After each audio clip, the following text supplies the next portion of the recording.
Welcome, welcome, everyone. We are excited to get started. Come on in and join the fun. Welcome, welcome, welcome. I am Hakimia Jackson, CEO of Divine Power, Global Executive Coach and DI Board Advisor. And today I will be your moderator. Thank you all so much for joining us on this growth experience, specifically on the topic of leveling up your team, unlocking high performance through effective managers. And we are excited to be here. Hola, mi familia. Welcome to everyone. I'm dialing in from Atlanta, Georgia. And I would love to get to know you a little bit further because you're not just watching a webinar, y'all. Y'all know how it goes when I'm moderating. You are a part of the experience. That's right. Your insight and your presence today are just as vital as our thought leaders that we have with us today. So, in fact, throughout this experience, we'll be asking you all, our webinar community, to interact, not only with each other, but the panelists here as well. So right now in the chat, I'm gonna put you all to work. The panelists and myself want to get to know you a little bit better. So I need you to share 3 things with me: your name, where you're dialing in from, and what are you doing to level up your team in 2023. So share with me in the chat your name, where you're dialing in from, and what are you doing to level up your team in 2023. Is it rewards, L&D, coaching, technology? What is it? Training, Laura, thank you. Kim, I see you. Vanessa, hello from Phoenix. Stacy, training, L&D. I love what I'm seeing in the chat. Hi, Sarah. Hi, April, David, Chrissy, welcome to the experience. I love the interaction already. We want this energy to continue, okay? So I'm looking forward to seeing what comes up in the conversation, specifically how we can expand our awareness for ourselves, our team, and our organizations, okay? So keep the momentum going, keep the chat flowing. I see you, Sonia. I see you, Neil. Kyla, welcome from Canada. Recognitions and rewards. Thank you, Claudine. Nora, Keepa, welcome from Lagos, Nigeria. Yes. Welcome all of my people. That's San great. Diego, Texas. DC, Angela, employee engagement. I love it. Kira, L&D. So don't hesitate to continue to share. All right. There are so many valuable comments we see in the chat. I also see, all right, L&D, Jessica, thank you so much. So just a quick reminder, if anyone wants the SHRM code, it'll be shown towards the tail end of the webinar. So don't just jump off when we're towards the end and after these leaders have shared valuable insight. But before we deep dive into the discussion, I want to introduce some heavy hitters in the industry that we have with us today. So with much respect, I introduce you to Lynette Phillips, Performance Coach at 15.5, Andrea Dumont, Chief Marketing Officer at Enboarder, Jason Lindstrom, CEO of Bucketlist Rewards. Please, panelists, starting with Lynette, share a bit more about your background and what makes this topic important to you. Yes, thank you, Hakimia. I love you're just starting us off with your energy. Thank you so much. Yes, I am here as a representative with 15.5. So I'm a performance coach. I saw training and coaching as one of those modalities that came into the chat. So I got really excited about that. My prior experience before, I think, embarking on what I call my second iteration of a career. I've been in the workforce a little over 20 years, and I worked at the happiest place, the most magical place on earth. So I'm zooming in from Orlando, or really Apopka, Florida, northwest corner of Orange County. So yes, and it is very hot here, as my friend in Jacksonville said. Florida has not cooled down yet. So a lot of hospitality background, a lot of operations, project management experience, did a lot of variety of things, but my favorite function of leadership is providing coaching. When you get the opportunity to help others actualize their potential and see some things that maybe they didn't see, or new opportunities, new approaches, reframing, and go after what's, I think, reasonable, goals a lot of time, even if it includes a stretch goal. Sometimes it's like, we can do that. We can do the impossible, right? And I think Walt taught a lot of us that, and that kind of has carried with me in my personal and professional life. Personally, I'm a mom of 2, and I'm married to a great partner of 15 years who is an educator. So shout out to all of those heroes who really do wear capes. They are returning back to school here as we speak today. So thank those. If you see a teacher who's heading back or is back, just tell them, just give them some love. Tell them thank you for all that they do. Yes, a lot of love there. Thank you, Lynette. Andrea, Jason, go ahead. All right, I'll dive in. So my name is Andrea Dumont. I'm head of marketing at Enboarder. At Enboarder, we focus all about human connections in the workplace. And we focus on the concept of creating connections that transform your workforce into communities of commonality. And those commonality could be professional activities in terms of exercises and also badges and things of that sort that you've done, but also more personally, what do you do for your hobbies? What do you do outside of work? What inspires you every day to do what you do? And so we really work with teams within organizations to create, you have groups of people that perhaps like surfing, or you have groups that really love to cook, and creating those communities with your entire organization that spark motivation, momentum, and real high engagement and belonging. So that's what we are focused on. And for me, in terms of the learning and development, one of the things that I absolutely love is to see people who have been in my circle for learning and development and see them grow in their careers and watch them kind of have higher and higher positions or change in a second career, or perhaps and come back and work with me as well in different aspects of it. And I absolutely love it. So thank you so much for allowing us to be part of this. Really excited to have the conversation. And Jason, I believe over to you. Thank you, Andrea, and lovely to be a part of this panel here. And I'm so excited to meet virtually everybody in the chat window and who's joined us today. I already see lots of cool ideas. I think these sorts of sessions are best done when it's a collaborative environment where everybody gets to participate. And already I'm seeing lots of cool ideas and cool shout outs. So I just double down on getting everybody else to participate. My name is Jason Lindstrom. I am the CEO over at Bucketlist Rewards. We are an enterprise rewards and recognition platform. And as a company, we're on a mission to help build the best cultures on earth. Personally, I'm also a dad. I got 2 little daughters, a 5-year-old and a 7-year-old, who may pop in. They're like little ninjas. They know when the doors closed, don't come in, but it's almost like a catalyst to enter the room. So you never know. And when it comes to this particular topic, helping to coach and build high performance team, like personally, I find it incredibly, it's something it's near and dear to my heart. I'm really passionate about helping unlock people's potential. And at the end of the day, creating a high performing team, I think that's the goal of any organization, because when you have that, not only do you have a super fun environment, but you can achieve outstanding results. So it's a real pleasure to be here today, and I'm really looking forward to learning from the other panelists.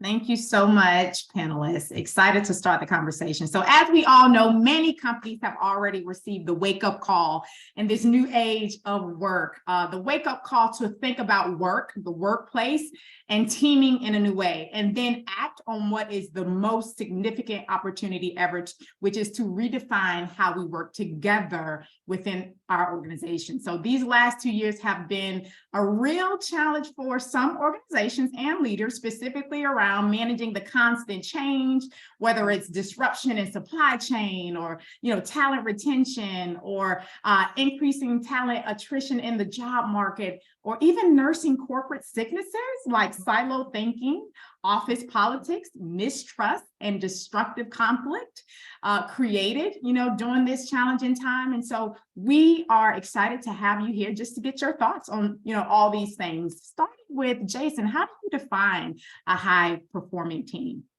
Yeah, no, I think that's a fantastic question and a really great way to start. So I'm fascinated, as I mentioned earlier, about what makes a high performance team. And I found a study that I read a little while ago. It was done by Google, and they took an analytical and data driven approach to understanding what creates the highest performing teams. They called it Project Aristotle. They looked at over 100 different teams inside of Google. And the initial assumption was that it's more about hiring really smart people. And so, for example, maybe you bring a Rhodes Scholar, you pair them with an MIT engineering grad and some other really smart people. And that's how you create a high performing team. But when they dug into it, what turned out to be the most important part was how teams interacted with each other. And they actually identified 5 characteristics of the highest performing teams. And at the top of the list was psychological safety. basically where members feel safe to take risks and be vulnerable in front of one another. And I'd 100% agree with that summary. I think in my experience, the highest performing teams have a lot of trust, a lot of mutual respect. I think having a sense of humor is really important. It's not mandatory, but like we spend so much time at work, you might as well enjoy the experience, the roller coaster. And then ultimately, I think a high performing team, they really should be able to deliver extraordinary results as well. It's interesting, actually, Simon Sinek, who everybody knows, did a TED talk about how we worked with the Marines. And I don't know if anybody, give me a shout out if you've seen that in the webinar chat, but he talks about this whole concept about what makes up a good platoon or a good team. And at first they went in with the same scenario, right? Saying, oh, it's the high performers, it's the strongest, it's the best. But what folks really ended up happening is it was all about trust. Right? They would rather be with that team of people that they trust. And they may not be the higher performers, but that's that psychological safety, that belonging, that concept of feeling like, okay, you've got my back, everything's good on that front, that it really allows people to be themselves, right? And feel like they can achieve things together. Yeah. We just saw the TED Talk drop. So if you haven't seen that over yours, yes, it's a good It's a fabulous one. And yeah, thank you, Stacy, for putting that in. For me, so I have a literal definition that I struggle with actually, because I'm highly relational as a leader. Like 3 of my top strengths sits in that quadrant of relational, right? So Dr. David Wilkinson scrubbed through, I want to say around 4,200 studies. And then he was like throwing things out because, you know, that's what researchers do. They like to go, that's not valid, or that didn't have enough efficacy and not enough people. So when he said, when he really started to look at these leadership studies, he came up with, a high-performing team is a team that exceeds all reasonable expectations, right? So again, within reason, right, of what we can achieve, what we can do. We know there's certain things, but they produce extraordinary results, right? And brought that in. And I said, okay, how do I take that concept? And so in my definition, right, I'll take some of his and let it influence me, but I always take it back to those words here of like respect that's there, trust. And I always feel like that team exemplifies the ability to sustain the trust that's been built. Like they can build it back too if it gets violated, and they do it through those relationships, and they understand that as well. So I've always been like, okay, that's the very nice definition that sounds great in an academic journal, but really, what does it look like, you know, in a workplace? And it has to be observable behaviors that we can see. And I actually love bringing in the word humor and reminding us that that this can be light.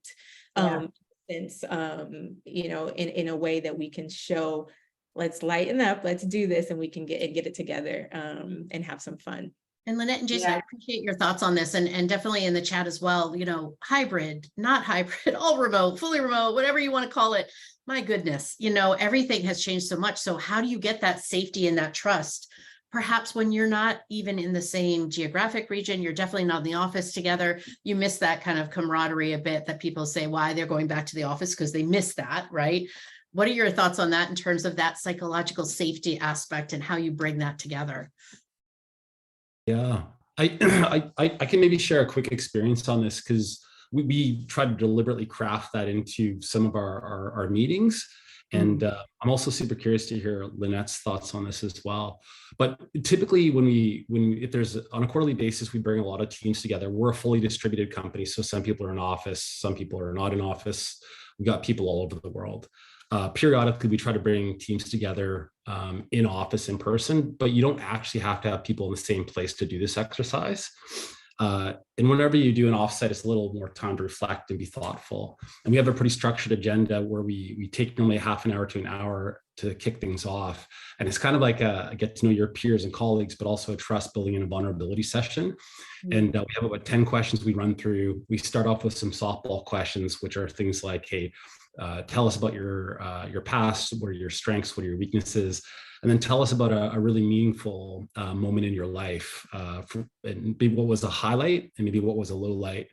And if the leader goes first and they actually talk about something really meaningful that happened to them, maybe a true highlight like getting married, having kids, maybe it's a low light like experiencing the death of a loved one.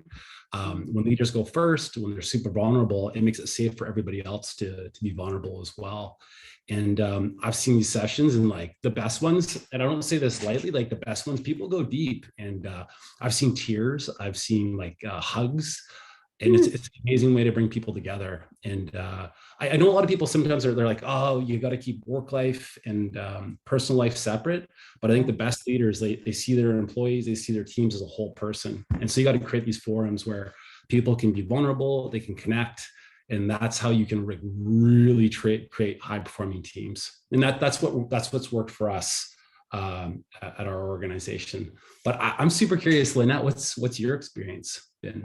Well, working for an organization that focuses on bringing that research-backed approach. So how do you bring that to life, right? It's a very valid sentence, not just something that's innately in you and you go, I believe this. It's like there's studies that have shown about what that connection can do and about leaders exhibiting certain of those behaviors, right? Approaching things with a curiosity, or again, when they are vulnerable, especially in storytelling, right? And the opportunity. So obviously we have that actually at 15.5 built in called the Best Self Kickoff. So one of those things is guiding, customers and our clients that we work with in how to have those pieces, that it's an integrated approach. Who's the person behind the work?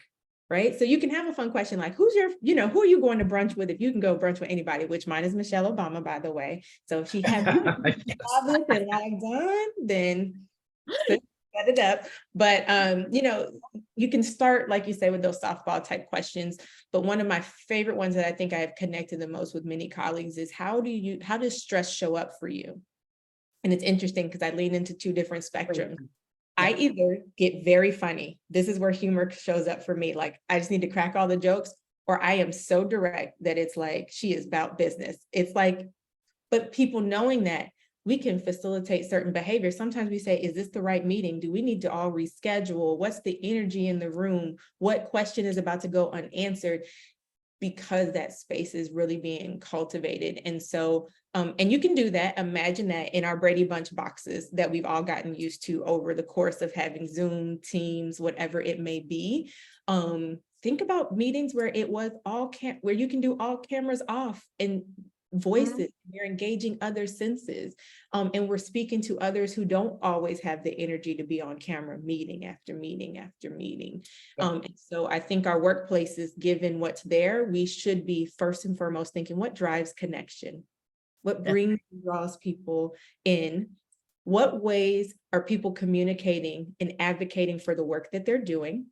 Right? Are people speaking up? Are we acknowledging efforts? Are we speaking to our values? Are we, as a member of the leadership team saying, I worked with, Andrea, and I saw her bring to life great partnership. And that form of recognition really speaks to the behaviors we want to see, even though it's like, she's in another country. Her team, she said Australia earlier, India, we're here in the US. And so I do think that kind of combining that, saying, if I don't have that physical pieces, how do I do that in things that engage our other sentences, written communication, verbal sharing, starts of meetings. I think it sounds really, one of the interesting ways we did was we started asking people, what's your baseball walk-up song, if you're familiar with that terminology? And we put together some Spotify playlists so that you could just think about certain colleagues and connect on another way of like, well, what music engages you? And I've used that and brought that even into coaching. And I have cross-cultural teams and people are like, I like Bosnian rock. Yeah.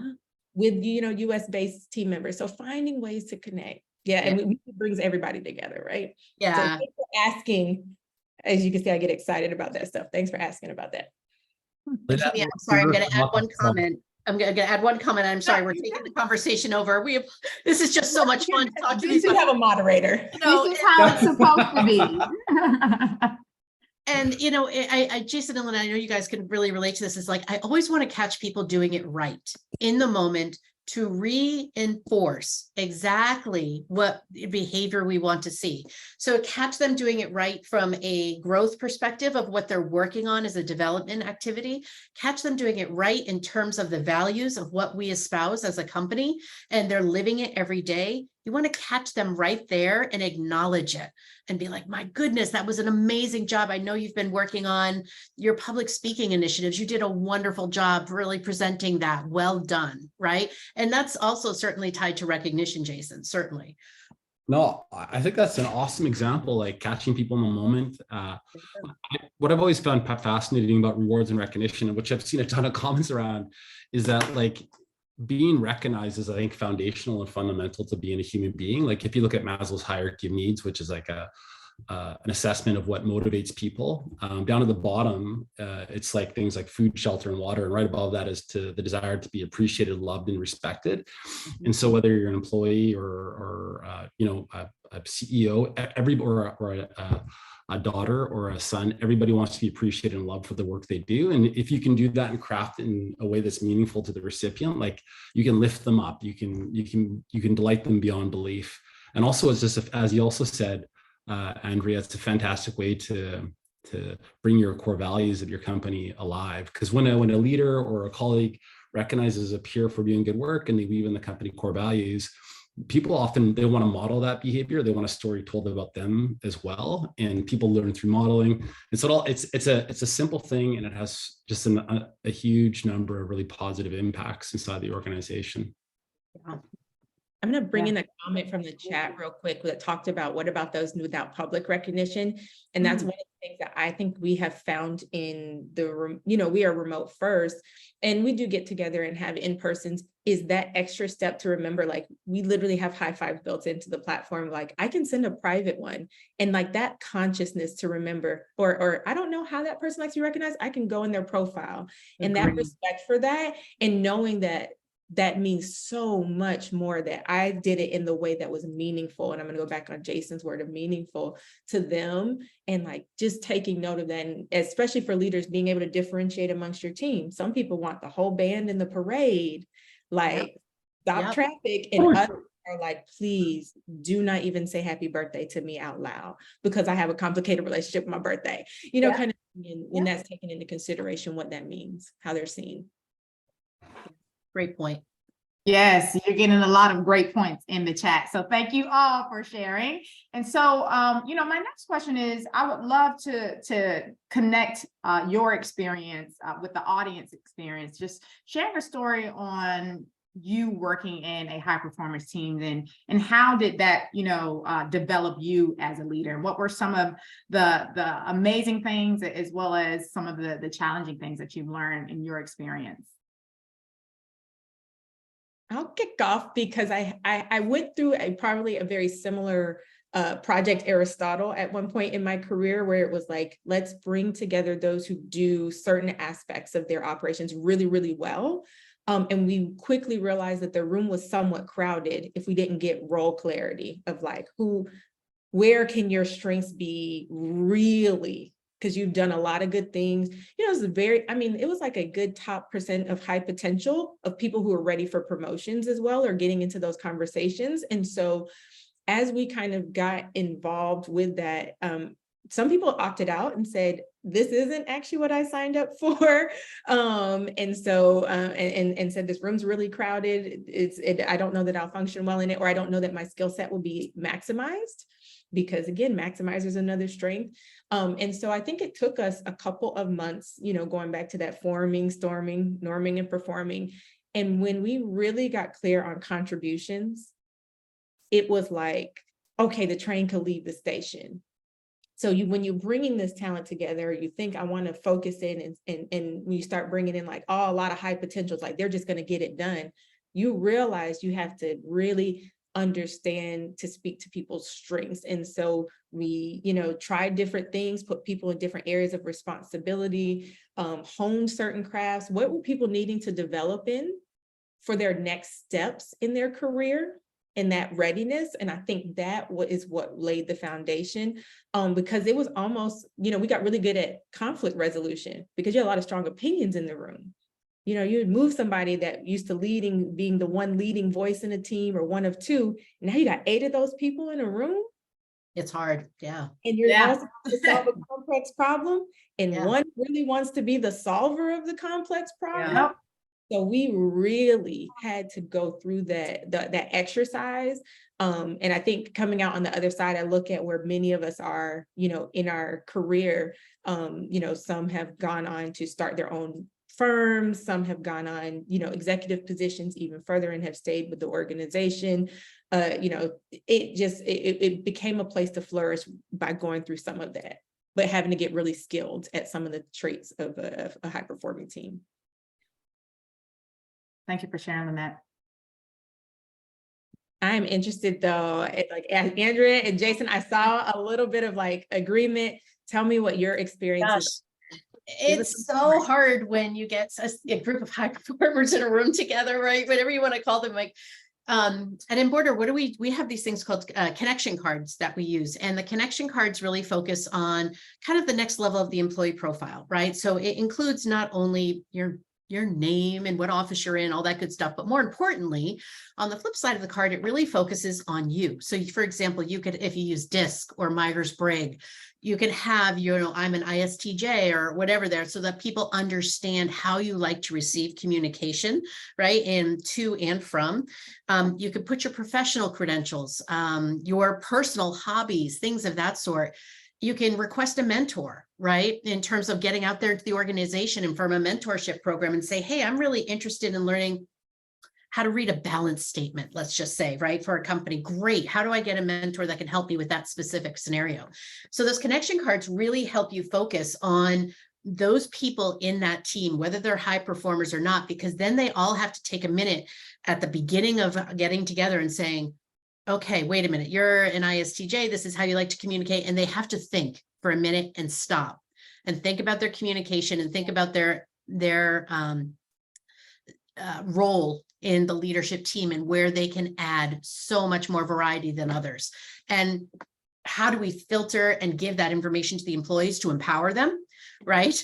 And that's kind of what that concept is all about in terms of making that connection through the organization.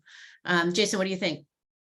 Yeah, I think you hit on 2 themes there. And like what I think I heard from Lynette and yourself is like, there's anytime you bring a new group of people together, there's a kind of forming, norming, storming, performing phase. And like, how do you integrate a group of high performers? Yeah. And if you have to lead that group of people, like what's the magic or the secret sauce? And I think you guys have both given some really great examples on different ways to allow people to communicate. I would also just layer into there maybe 2 thoughts or 2 concepts that have kind of worked well for us. One is when bringing together that group of people, I think it's important to have clarity and focus, and to have like a real, ideally, if you already have a really compelling vision in place, that can be a way to align people towards whatever the bigger mission and vision is for the organization or for the team. And and if it's stated simply and it's supported by really good company values, that those provide like a baseline and some rules on how that group can come together and achieve great results. And then just something we started with just recently, we write 3-year visions at our organization. And then once that's done, we write another 3-year vision. So it's kind of an ongoing process. We wrapped up our last 3-year vision, which I actually wrote myself. I really enjoy that type of work. But with the next 3-year vision, because the team's kind of bonded at this point, rather than me writing it in isolation, I involved at the last company retreat. We flew everybody to town, and we did about a 2-hour session where we provided some like loose guardrails at the top. Like, here's roughly what we're thinking of over the next 3-year journey. And then we broke people up into cross-functional teams, and we had them present their vision for the company. And it was kind of scary because like the intent was to get everybody thinking about what we want to achieve together and to get deep buy-in and alignment. And these cross-functional teams would get up in front of the company and they present for about 15 minutes their bullet point list of where they want to go as an organization. And there was a surprising amount of alignment between the groups, and also a ton of new ideas surfaced that I on my own never would have figured out. And I could tell already in the room what was happening is people were getting so excited for the shared and collective vision of what the company could achieve together. And then most surprising of all is I'm a pretty ambitious individual, but some of the goals they're setting were like, I was like, you think we can do that? Like it was resetting the bar to new levels. And so I think the vision can come from the top down, and then just as I've just recently discovered, you can align people and get them fired up, and get that vision to come from the bottom up as well, and they both work. And the more alignment and excitement you have around the vision, I think the more people, I'm blending so many metaphors now, the more you can get them rolling in the right direction. I think that's just a really powerful tool to bring people together and get them to function at a really high level. But I love that, Jason, because they're a part of it. They have some skin in the game. There's another metaphor for you, right? There we go. We'll just throw them all out. So they have an opportunity to be heard, right?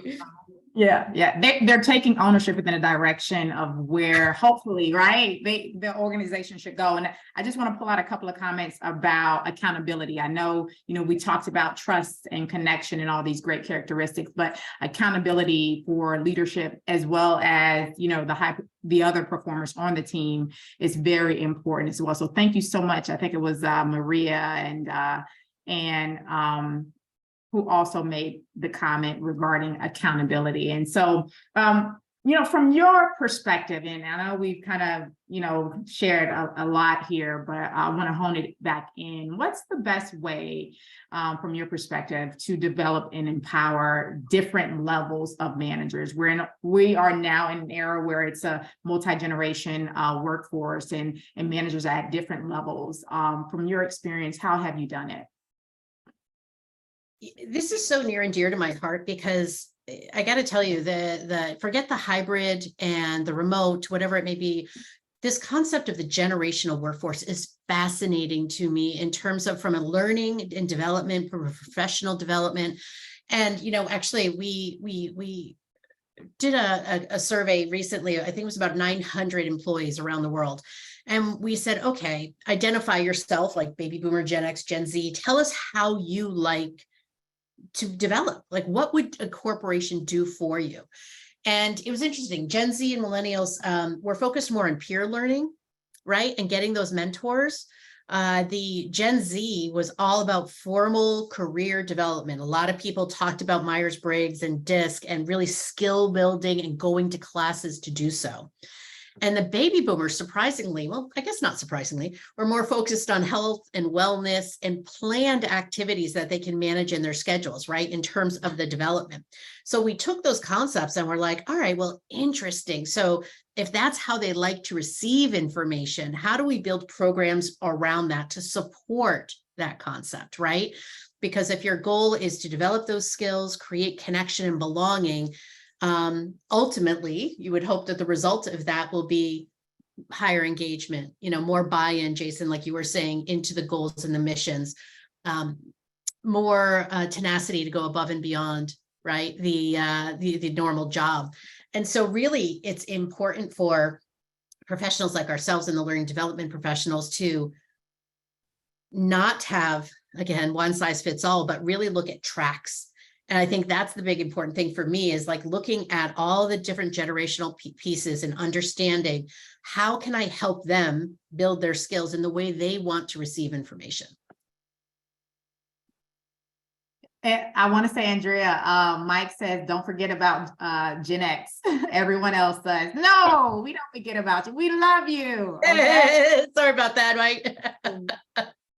I have a little bit of a different take on this, and I think I get hung up on that word empower a little bit a lot of times, right? Because then it's an assumption, right, that I'm distributing it, that I'm sharing it, and I think there's always this misconception at times where, especially amongst levels of leadership, it might be, I wish they would do this, or this group of managers would do this, and then if we were all sitting down to a nice dinner, it would be like, I didn't know I could.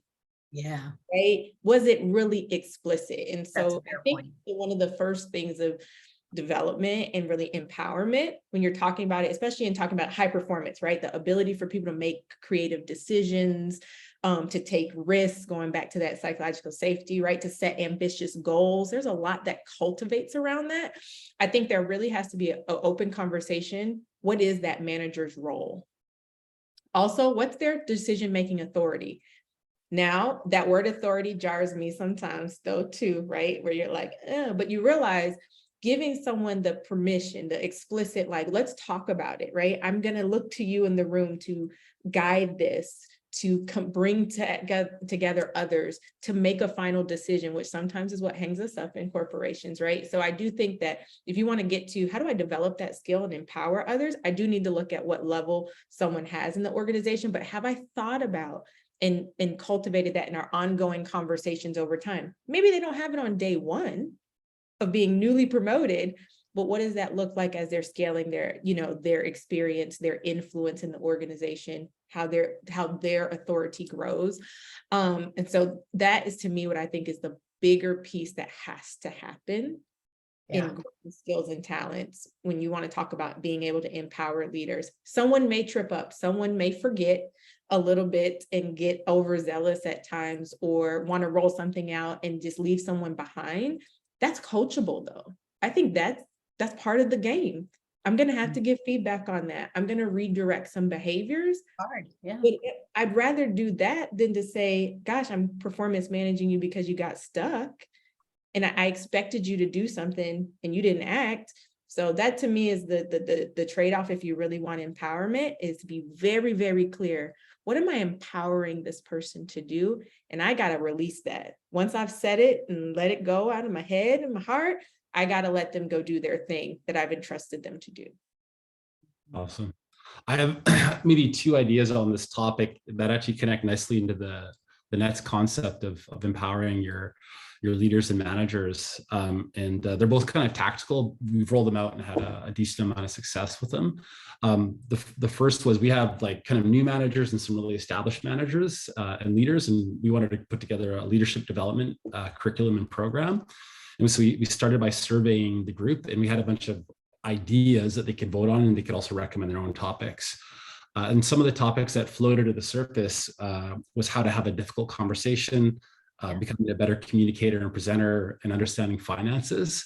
And interestingly, I'm a part of some other CEO groups, and there was a session on having difficult conversations. This is a group that meets, once a month throughout the year. That was one of the most popular conversations for both like senior executives at our company. Whoa, was that well attended? Yeah. Because having they're called difficult conversations because they're hard to have. It's like exactly.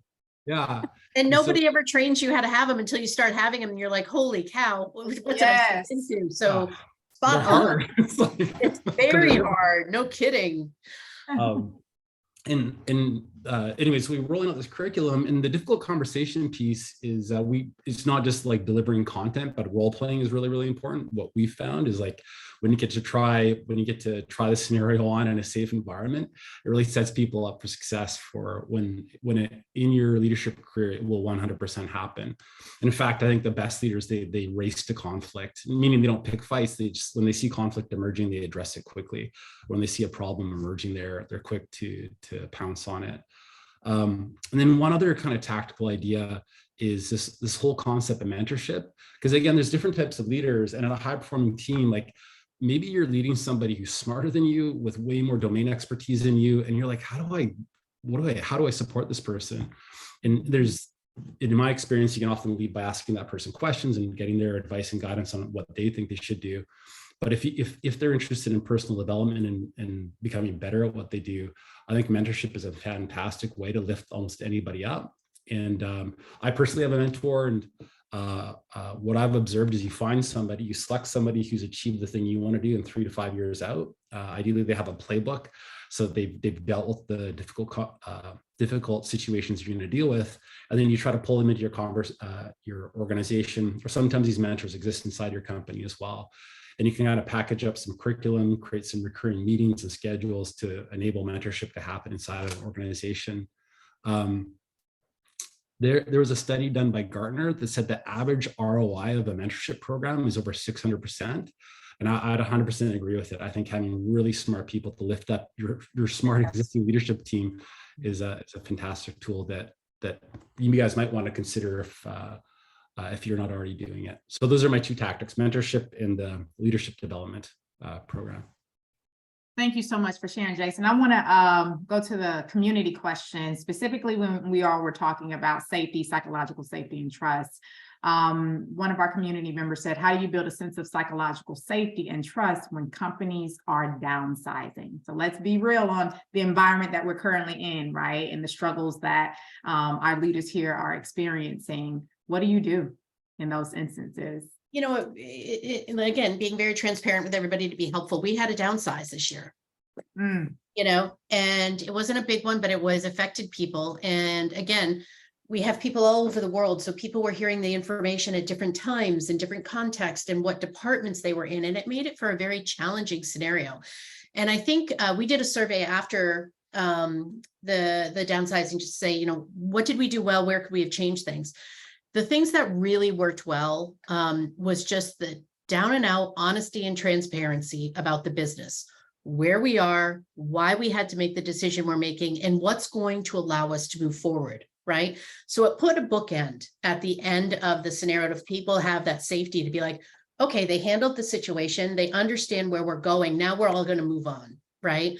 And so we did a lot of communication that day. We did town halls. Our CEO was up at all hours of the day and night doing personal calls with offices and to help them understand. And having that executive leadership team really own parts of it was really important. So the best thing I can recommend there is don't try to fluff it. Don't try to just erase it, right? Acknowledge that people perhaps have lost co-workers, they've lost friends. They're feeling bad for them. You have to be empathetic, but also you need to move on and get going with the business as quickly as you can. I think Amy Edmondson's work on psychological safety, right? Being vulnerable first and often. So sometimes when it is, you know, this is my third economic downturn, and it's not placate or anything, and say what experiences have been, this is what I do have answers to, and owning I do not have a clear answer for that yet. I am going to need to respond back and doing the follow-up. So when leaders can show up in that authenticity of I'm also involved in what's happening around me while I'm facilitating this, I think creates that human connection, that there's another human in front of me. I think understanding members of your team, that everybody may respond in different ways, right? It could be, again, if I'm very new in the workforce, it could be just generationally, I could be re-entering the workforce, I could become a new parent, and this, you know, brings up something differently. So knowing who may need to attend a little separate one-to-one versus, hey, this person was in a team meeting, you give them their space, they'll come to you as they need them. So I think having those types of understandings as well. And I think getting to a point where to move things forward, you may have to go back and define role clarity, because someone's position might have been there yesterday and the first thought is, who's doing that work? Yep, exactly right. Real way. What time? Who's taking responsibility for that, right? Did anybody think of that? And yes, it was thought of, right? It is a war room, I would say, when you start thinking about doing reductions in workforce. It's not a room no one enjoys being in there, right? So let's think about it from that standpoint. But will every detail be covered? Not necessarily. So as those of us who are on the team, who are missing a team member, you know, the care, the compassion, and maybe the breath, the 24 hours we need to give it to of like, unless this was really mission critical, we'll come back together. What can we figure out? What do we scrub? What do we reprioritize? And that's where leadership, a strong leader that can come back in and set that ground when it was a little bit shaky and come back and say, let's reprioritize. Are we clear on what goals are? Can let somebody say no to something in the moment. You can recover, I think, and get on the path to moving forward. It's going to take different people, different times, but I think you can do it in a healthier way that can keep your workforce engaged. Great. Jason, any thoughts? I just like two quick ones. Like I think Lynette, Andrea nailed that answer, by the way, around, and I just doubled down on the honesty and transparency side of it. Like the two tidbits I layer into it is, if you're the senior leader in charge of the group, like CEO, own it. Like do not blame, like own that situation, even if it was market factors that are out of your control. Like you have to take account, like we were more optimistic than we should have been about what was happening in the market. There was a change in the market. We didn't take into account for, like own the situation 100%. And the other thing that it's been a huge learning for me over the years is when you exit people from the company, say in a layoff, what people are really looking at is how you exit that person is what they think might happen to them in the future as well. So if you do it with dignity and grace and honesty and transparency, it's not a fun thing to do, but you're actually building trust in those tougher moments. So own it and just be aware of that second knock-on effect as well. I think that's absolutely right, Jason, because it's not only that, like creating alumni networks and being able to have that joint feeling of the brand and the empathy, but also you're going to have boomerang employees, perhaps, when things do start coming better. So you want to leave them with that respect and compassion. So if an opportunity does come back up, they're like, absolutely, I'm ready to come back. Yeah, right.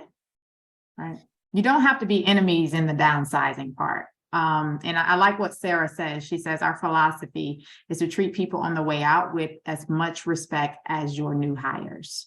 I love that. And so our next question is, can you speak on how do you get buy-in for leadership development training for managers who think they don't need it or don't have it or don't have time for it? That's a bit of a red flag. Sorry. That's a loaded question.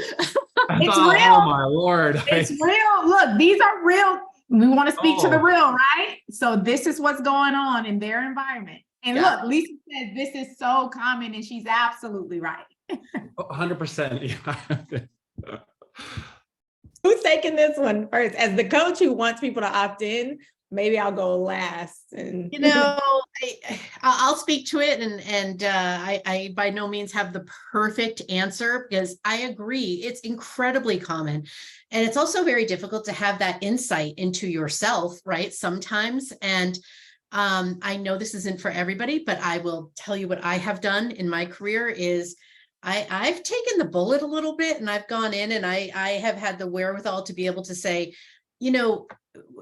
in this situation, it would have been extremely helpful to understand how you could have communicated better, or understand how you could have approached the situation different, and be able to have those conversations. Now, I understand, and I'm sure it's going to be in the chat, there's ramifications if I do that. I understand that. But sometimes if you really want to get to the heart of that matter, right? It's really being able to have that relationship with your manager to do so, because you can communicate in a way that's not offensive. It's not attacking. It's a conversation that you want to have in terms of how you work together and how you want to work together as a team. That puts the onus more on a conversational style versus looking at somebody saying, holy cow, they need a lot of work, right? And in terms of looking at something like that. And I know it's hard to do. I'm not saying it's not, but kind of framing it in that way makes it a much more open dialogue. Jason, what do you think? No, I think like that's great advice and commentary. Yeah, right? But I would layer into it too. It's funny, that mentorship thing I was mentioning earlier, that's coaching, that's leadership coaching at its finest. And a lot of people say yes to mentorship, but they might not be as keen for the leadership coaching. The other thing, the way I always frame it as well, is two big things. If you want coachable people, if you want to build the coach people, hire coachable people, because some people are not naturally keen to participate. But I think there's so many stories about how the world's best leaders and some of the best companies, the senior leadership, always adopt coaching. And if you're into this as a topic, the best book on coaching I've ever come across is called $1 Trillion Coach.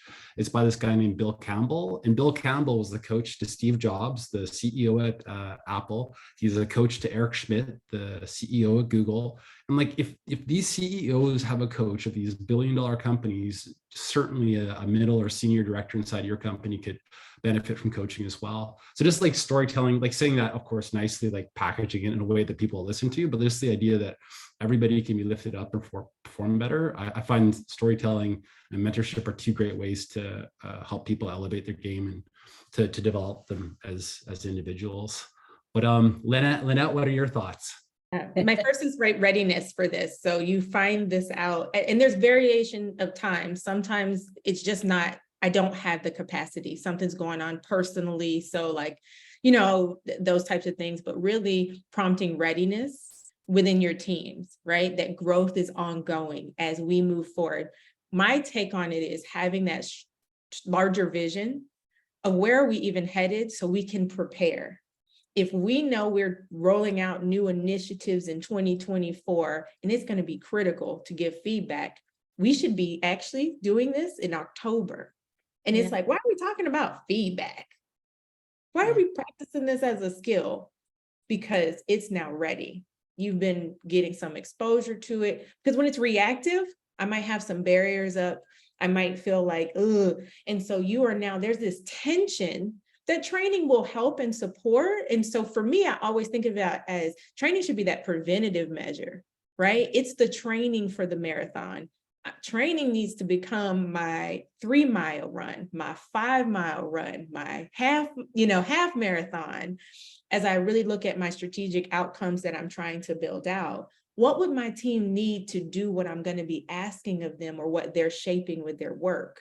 Now that's a little bit different, right? Because we're preparing some readiness. And then some stuff may be facilitated by external factors.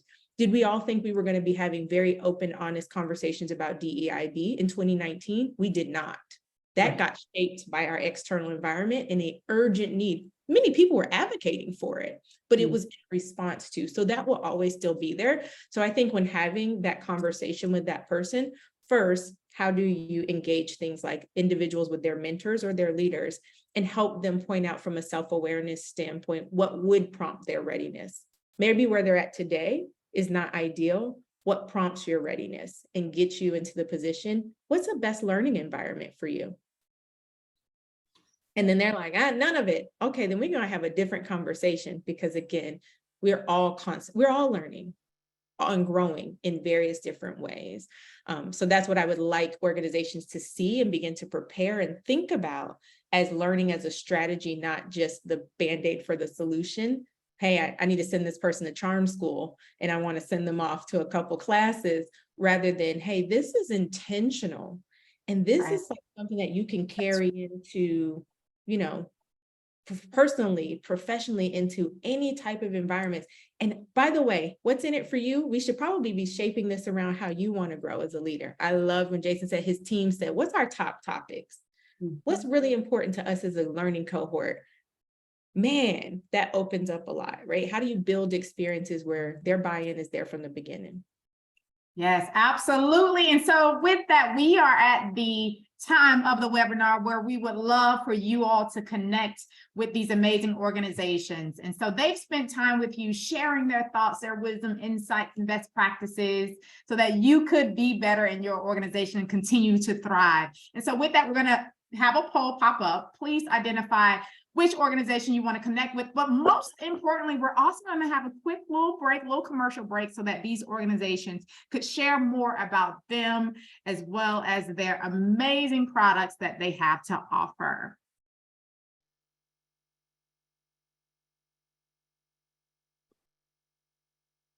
Thank you so much for completing the poll. All right, who's up next? 15.5.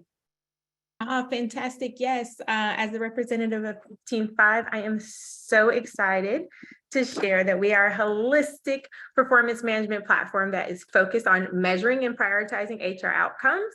And we have a combination, right? We are software, we are training, and we are coaching.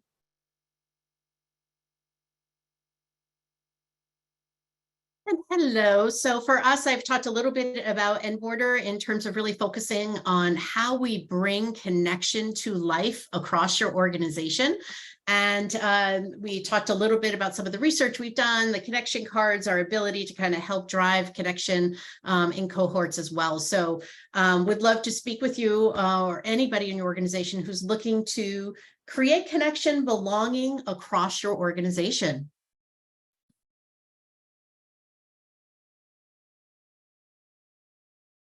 All right. Hey, folks, new face here.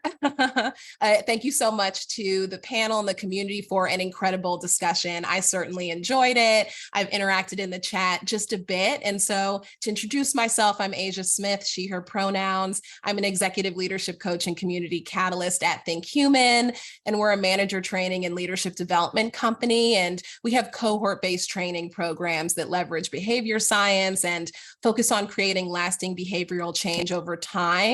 We support HR and L&D leaders with implementing community-centered and experiential-based leadership programs for leaders at all levels that are built to support a culture of learning and belonging. Some of our core programs include Leader Lab, Mini Lab, Grow Lab. We also have public courses that are available for managers. I put a link in the chat to a resource that I'll share again. It's our Do More with Less, Building Your L&D Strategy Guide. As far as just the challenges that organizations are facing, we're certainly privy to it. And I love how training and leadership development that came up as tools and strategies to be able to drive your organization forward. So I'll reshare that in the chat, as well as my meeting link. If you're interested in learning about ways to bring ThinkHuman to your organization, would love to connect. And so thanks again to the panel, and hope everyone enjoys the rest of their week, and wishing all the best as you grow your organization towards the high performance that you're seeking. Yeah, so at the beginning of this session, the question is asked, what are you doing to create a great work environment? And a bunch of you said rewards and recognition. And that's exactly what Bucketlist Rewards does. We help connect employees to one another. We help break down silos. We help create high performance cultures that ultimately results in some of the world's best teams. If you're interested in learning more about Bucketlist Rewards, just please feel free to click that button. And if you ever want tips or advice on the topic of rewards and recognition, feel free to connect with one of our team members, or of course, feel free to connect with me on LinkedIn. I love meeting coaches, leaders, and I love sharing any advice I can. And I'm really excited that everybody's able to join today as well. So thank you for your time.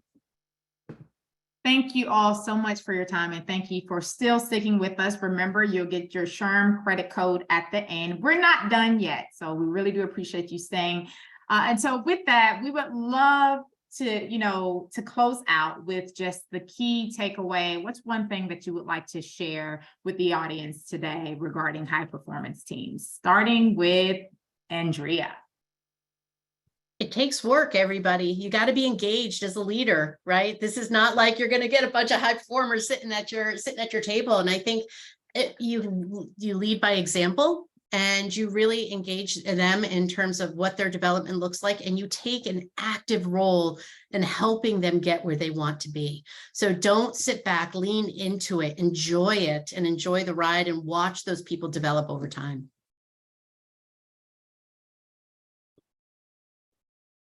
Jason, Lynette? Yeah, I think Andrea set really good context there. I'd layer in there that it's a process. It's not like an end state. So enjoy the journey. And high performance teams, you're going to have high moments, you're going to have low moments, and just enjoy the roller coaster. And also, like, there's so many resources out there, whether it's mentorship, whether it's books. Don't feel like you have to solve this question on your own. A lot of these issues have been solved before by other fantastic leaders. So looping outside of resources, it could cut your development times in half, if not faster. And I hope you enjoy the experience as well. Lynette? Yes, I'll close with the hard work is the hard work, right? You are entrusted with teams, and your leaders that you're developing are entrusted with the care and the performance of individuals. And so that really is the hard work. Many of us can do the technical job, and we would love to do that. We could do it in our sleep, but they are really doing some of the most challenging. So I highly encourage cultivating communities for them to grow, to learn, to develop. I will double down on that mentorship message, because it can feel very, very, especially as people go up in their career, that they are doing this on an island, by themselves, with no one coming to rescue them. And so if you can keep them primarily focused on what that function of that role is, and why that is so important, and why them bringing those certain skills and abilities and competencies about care and support for their team, and then the rest will sort itself out. We will figure out the process. We will get it documented eventually in the system. The guru card will get updated. Like all the challenging things happen, but the hard work is the hard work. Yes, it is. And so thank you all so much for making the time investment to fellowship with us today. And so just walk away with activating your community, playing an active role, enjoying the journey, and making sure that you continue to walk in purpose. Thank you again. Blessings. Bye.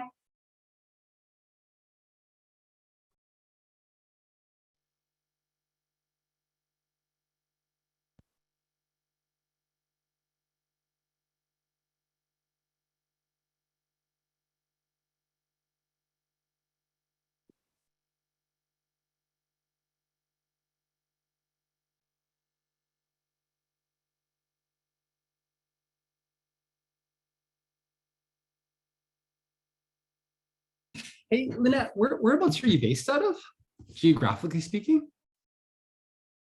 Oh, Orlando, Florida. So when I saw the magic on there, how amazing. Oh, right. Yeah, they're fantastic to work with. They're super cool. They're all about making the dreams come true, for sure. Yeah. What's the weather like down there right now? I got in my car yesterday. It said 103.